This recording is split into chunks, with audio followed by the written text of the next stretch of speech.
Welcome to Professor Game Podcast, where we interview successful practitioners of games, gamification, and game thinking who brings the best of their experiences to get ideas, insights, and inspiration that help us in the process of getting the students to learn what we teach. And I'm Rob Alvarez. I teach and work at IE Business School in Madrid, where we create interactive and engaging learning materials. Want to know more?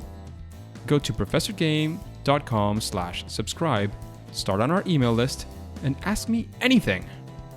Engagers, welcome again, because today we have somebody I met actually in Lisbon. You might have heard before of this conference that we went to. It's the Business Learning Games Conference and Competition from the Business Excellence Institute. I mentioned this quite a few times before I went there. If you saw my social media, there was quite a bit of spam in that sense, a lot of images, videos, and so on. But today we are with one of the presenters there, also a panelist from the panel that we did there, which is Lars. But Lars, before we introduce you, we want to know, are you prepared to engage? Oh, yes. Happy to engage, Rob. Great to be here. Let's do this, because Lars Hoffmann is the Learning Director of DHI, a global water engineering consultancy and software provider. He has used, designed, and sold learning games for more than 20 years, working both as within and as a consultant in leadership development and change for large international organizations. He has a background in psychology and prefers very much board games to computer games, even though DHI is digitalizing heavily. And he also is on the delivery of training for its clients, the digitalization, I guess. So Lars, is there anything that we're missing that should be interesting from that intro? Oh, well, perhaps just to say that we have a large training department for delivering training for our clients in our software and in using our solutions. And then I'm also responsible for all our internal training as well. So it's kind of a double function, both within and without the organization. Yeah. That's great. That's a lot of learning on you. Certainly, yeah. Luckily, I have very proficient colleagues. That's great. So Lars, tell us, what does it look like to be in your shoes in a day like maybe like today, like last week? I don't know. We want to get the feel of what being Lars in as the Learning Director of DHI looks like. Yeah, well, I guess my work is, as many managers in an HR department or a sales organization, it's taken up with a lot of internal meetings, a lot of them online meetings, since we're a global organization. So those would be video conferences. And I also do quite a lot of facilitation of knowledge sharing, because to us learning is not only about doing courses or being in a training situation, but also knowledge sharing, and that needs facilitation. And I do that mainly at present for our sales organization. Then I must confess, this doesn't become very glorious, but you spend a lot of time checking email, answering people.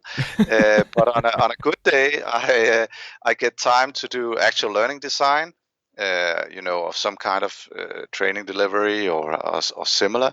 And then I have a lot of interactions with the staff I have at my own location. So that would be the day at work. Outside of that, so if we kind of get the whole person, I love listening to audiobooks when driving to and from work. I usually get time to actually play a board game with my family or friends. I have loads of board games, so just to try to keep up pace with development in that world is a full-time job. And then I love some sports and reading. So that would be the typical day. Fantastic. And if you like audiobooks, I'm sure you will also enjoy a habit like podcasting if you haven't already. So exactly. I want you. You're probably gonna get me hooked there. Exactly. If you do any commuting, it's a nice. There's 15 minutes, 30 minutes, 1 hour, 2 hour of these things, and there's a whole range of things that you can listen to. Exactly. Yeah. I need to explore that more. But now at present, I found a wonderful speaker from in ancient history, which I'm listening to now, Kenneth Hall. I can really recommend him. Anything from the ancient world, he's just an amazing lecturer. Fantastic. So Lars, we want to make our first strong statement here, and it's about a time when you faced a fail or a first attempt at learning. You were creating this learning experience, especially if you were using some sort of gaming strategy or board gaming strategy, as you as it seems you prefer as well, in which you set out to do something, and it didn't go out as expected.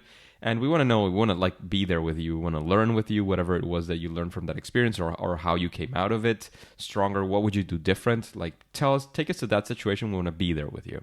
Yeah, exactly. Well, I have lots to go on there, and I didn't want to go, Your favorite too one. Yeah, exactly.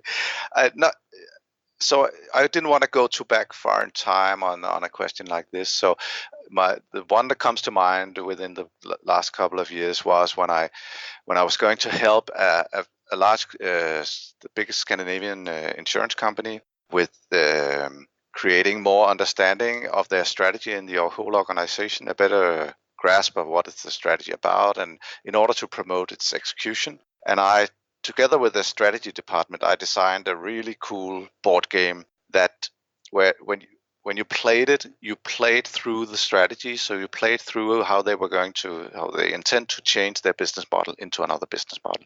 And it was a really cool concept, and we put lots of effort into it.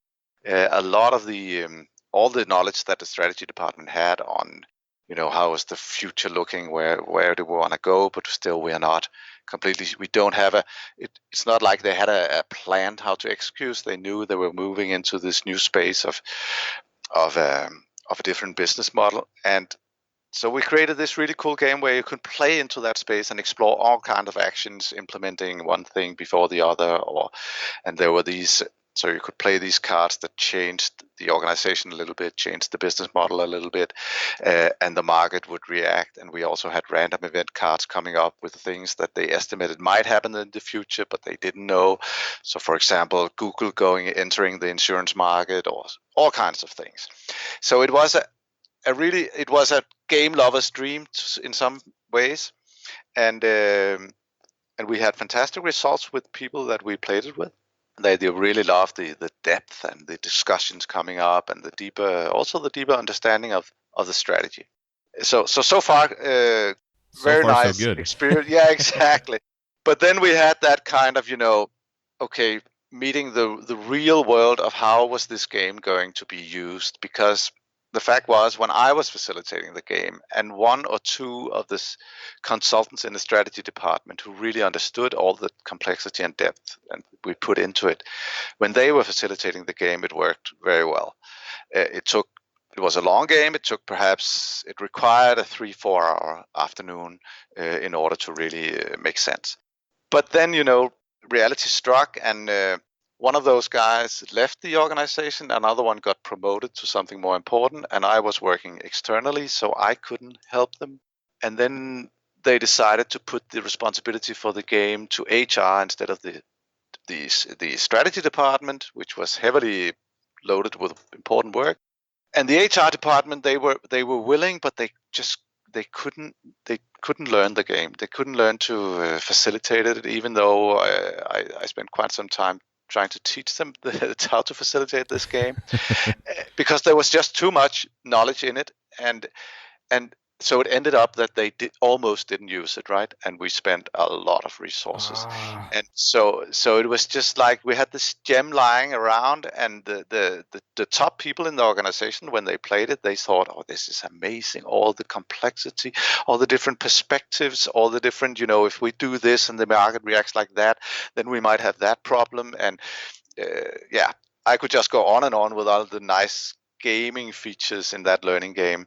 But the practicalities of using it, getting both the trainers to get on board, to have the confidence to go with it, and because it was so close, the problem was also perhaps that the game was too close to reality, so that it was hard for the facilitators to feel confident that they mastered all the knowledge within the game, because there was so much thought to everything, right? And they felt they needed to be experts, and so.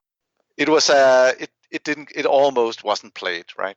So it's just that's sad painful, story, right? When you put so much effort. Yeah, exactly. And it's just, looking back, I thought I should have seen some of this coming, because I have, in my 20 years, working as selling board games, working as an external consultant. I was with Henley Business School when I did this project, but but I've been in the shoes of the external consultant, loving your game and all that it can do and all the potential here. And you meet an internal client who sees this as something they also have seen the light, what can a good game do? And then I didn't think enough in terms of, implementation, securing that ownership, the transfer of knowledge from the design group to the actual facilitators, the amount of effort required to gather a whole team and really use the game properly. And yeah. So what would you do like imagine that you get a very similar project that is, involving heavily, maybe not strategy, but maybe, I don't know, operations Yes, or any other. exactly. How would you approach it differently to make it a success nowadays? Yeah, I would definitely, try to apply some of these, what many people talk about, agile methods, where you very early expose your prototype to feedback from the actual end user. So doing something, making a quick prototype and then saying, okay, we give this prototype to one of those you imagine will be the facilitators and send them out with a real team and observe what is happening, what kind of feedback do they get. I would spend much more time on getting a sense of what are people who are going to use this saying is really interesting and what is less interesting, because I very often, you find out that you have assumptions, deep-seated assumptions about what do these people out there really need, and very often you're surprised they need something somewhat different, right? And you very often find out at the end of your project instead of at the beginning. So it's the stuff like the lean startup, the agile methods, the developing a minimal viable product, those kind of concepts that some might be familiar with, they're developed for exactly that problem. So what you would probably change is, prototyping early and doing iterations on top of that. Yeah, it does. And it wasn't like I hadn't heard of these things those years ago, right? Yeah. So sometimes you're just, I don't know. It has to hit you in the head. Yeah, it does. Well, you asked for a big failure, and I certainly had felt it there, right? Very interesting and lots to learn from. I think it's a good experience that we can. It's true that sometimes it has to hit you in the head, but it's also true that sometimes you get like this aha moment and say, well, yeah, this is something that I have to do anyway, so let's go ahead and do it. And flipping that on its head, Lars, what would you say is actually a challenge that you faced? Something that you would consider was a very interesting challenge, a very, a powerful challenge that you faced, and of course solved using these, maybe a board game, one of these game strategies. Tell us, guide us through what you did there, and what would you maybe attribute that success to? Well, you're coming from the other experience. What was perhaps a main factor in making you think in a kind of top-down manner and not going out getting feedback from the users in the beginning is that you have this, we at the top management, we have the strategy, we have this, we want to communicate it, we want people to follow this strategy, right? So it puts you in a mind of we know best or something like that, right?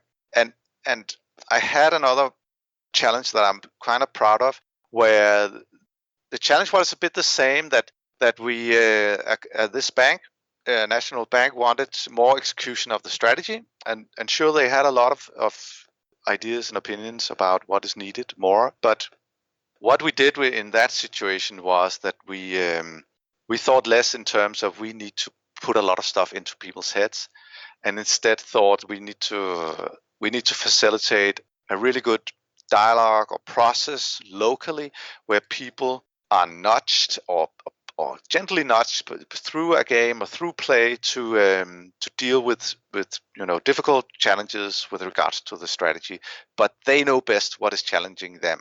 And that was perhaps because in this case with this bank, it was they were a bit further on their strategic journey. So with the insurance company, they were a bit early. They had lots to say, not much experience yet. Here they were a bit further and could tell me when I probed in, yeah, we've told a lot about the strategy and people have heard all of this, but still we need action. We need people to start doing all that stuff that's difficult. We don't believe it'll help us to communicate more. We need to do some kind of help us with getting them moving. And what we came up with was to develop a board game, and we tested it reasonably early with some teams, similar to what we were going to do.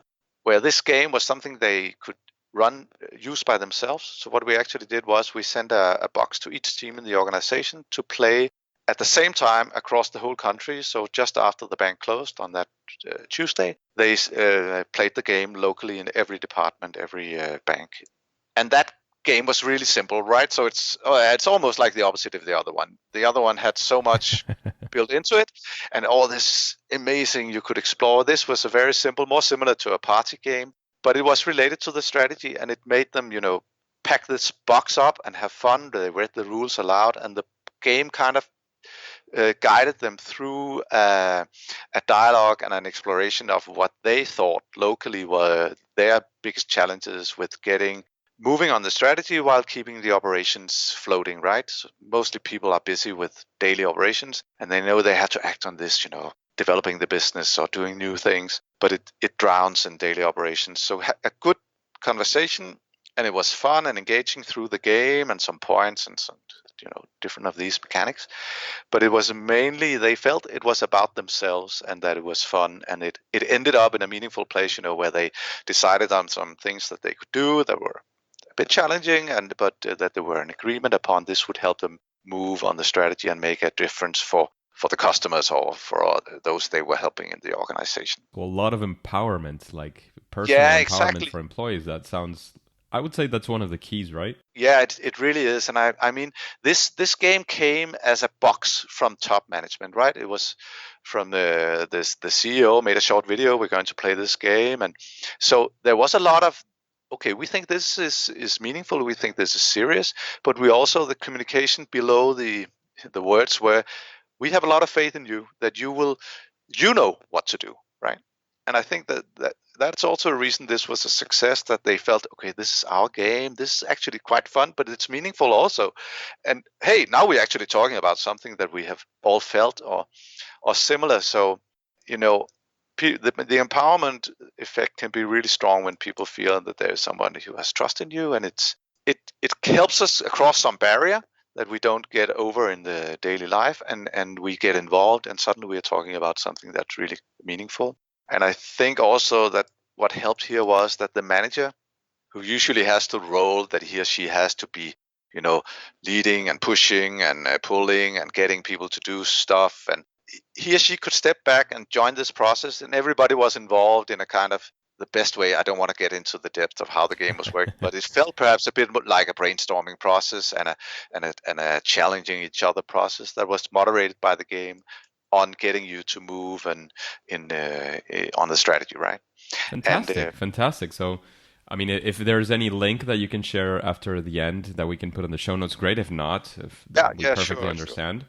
And we've been talking about two separate projects that you mentioned, that they're somehow related. But when you're presented with these challenges, is there some sort of, and you're maybe going to create a board game or similar, how do you structure your thoughts around it? Do you have some sort of process? Do you follow some other person's process? How do you do it? How do you structure your thoughts around this?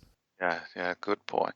Well, my main background as a psychologist and working with leadership development and management teams, and so is to facilitate dialogues, to facilitate talking about difficult issues, and so I mainly think in terms of what kind of mental and dialogue process do I want to guide?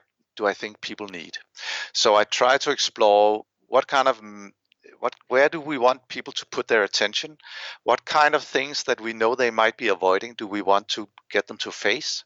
And we know that we have this term in psychology called avoidance learning or avoidance behavior, that we very quickly learn if something is uncomfortable, we learn to avoid it. And we actually get so good at it that it's unconscious. So we just avoid it without even thinking about it. So we sometimes don't know we are avoiding stuff, right? But we know as process consultants and management consultants that stuff that people are avoiding. And that's why we need leadership for a lot of things. But a game like this, or a good consultant, can guide you through these things. So I think very much in those terms.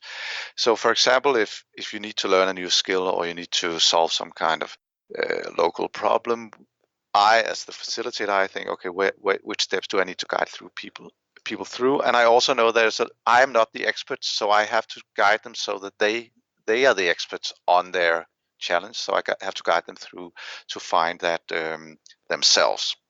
So And it's that sort might of be facilitator kind of role, what you're always looking into. Exactly. And then I have this game background as well, since I designed my own games and played lots of games since I was 10 years old.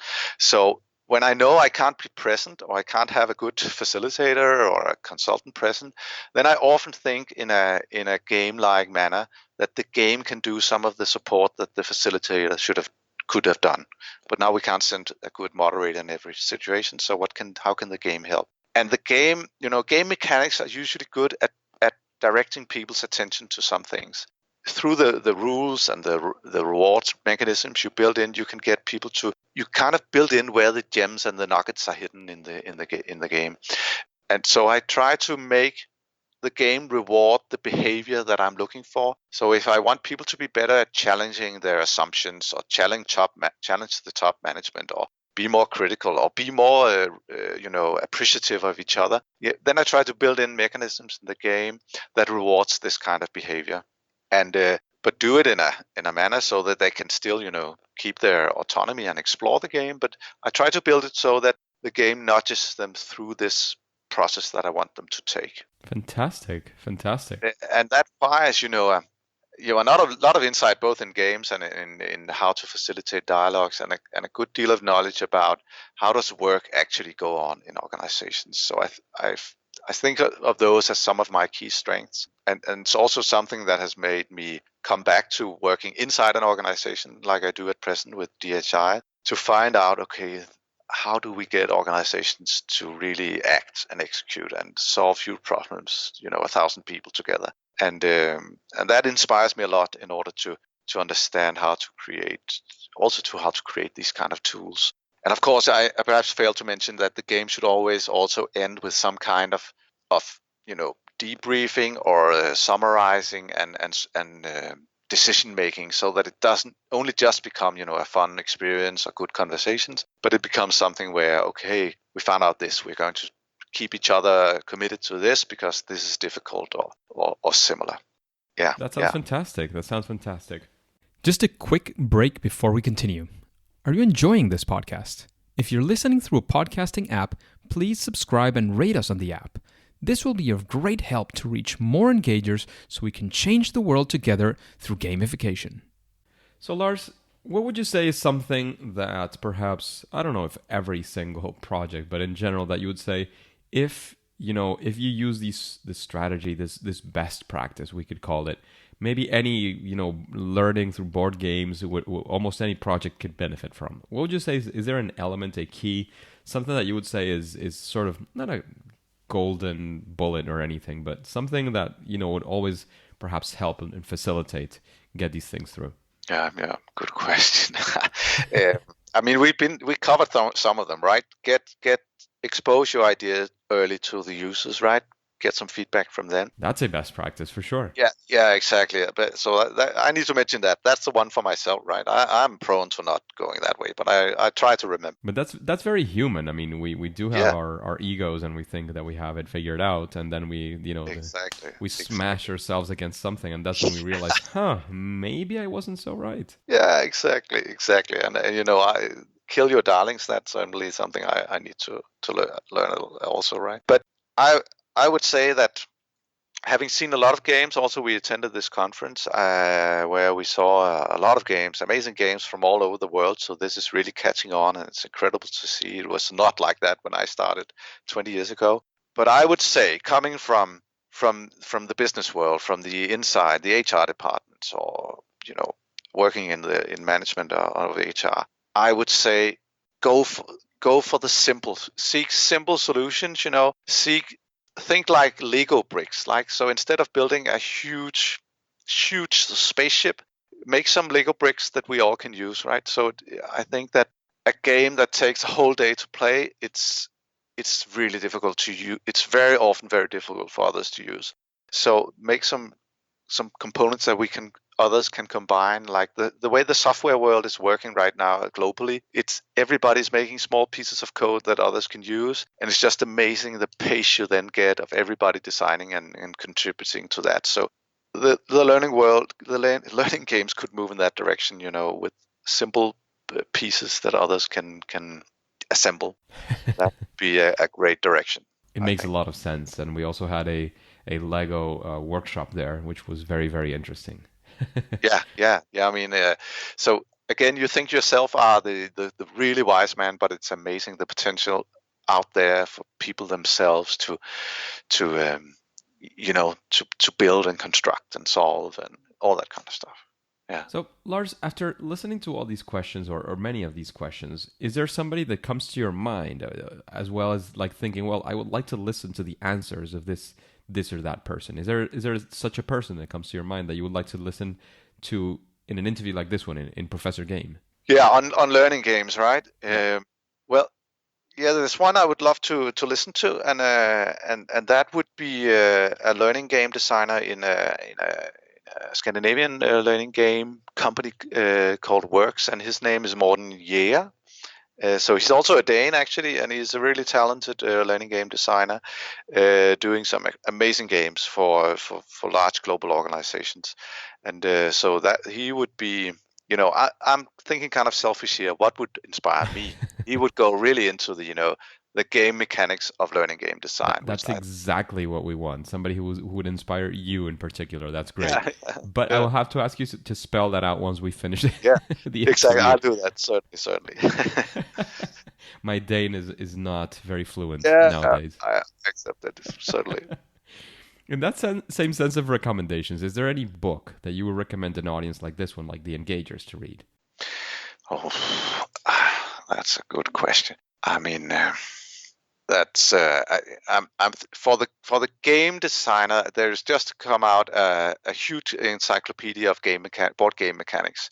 It's quite expensive, and I forgot the author's title, but it's called Encyclopedia of Board Game Mechanics, and that's just a compilation of the 250 most well-known board game mechanics. Because we are talking about a board game mechanics is like roll a die and move, or get a selection of cards and play one. That's your action, and all these kind of mechanics that's kind of the Lego bricks you're using for games, and it's the same we're using for learning board games. And so that book is really, really nice. I've started reading it. But actually, if I can squeeze in another recommendation, it would be the best book I have read for many years on understanding strategy and action execution in organizations, which I think that any learning game designer needs to understand. So how do people get work done? That's what it's really about. And it's called The Art of Action by Stephen Bungay, a British historian and management expert. And it's an amazing book. And those who love board games will love that book, because it covers a lot of military history with great examples. And, many board games came out of military practice and history. So that's an amazing book on understanding action and planning and humans. So we've had your perhaps favorite guests that you might like on the show. We've had perhaps two of your favorite books. But what would you say is your favorite game? Yeah,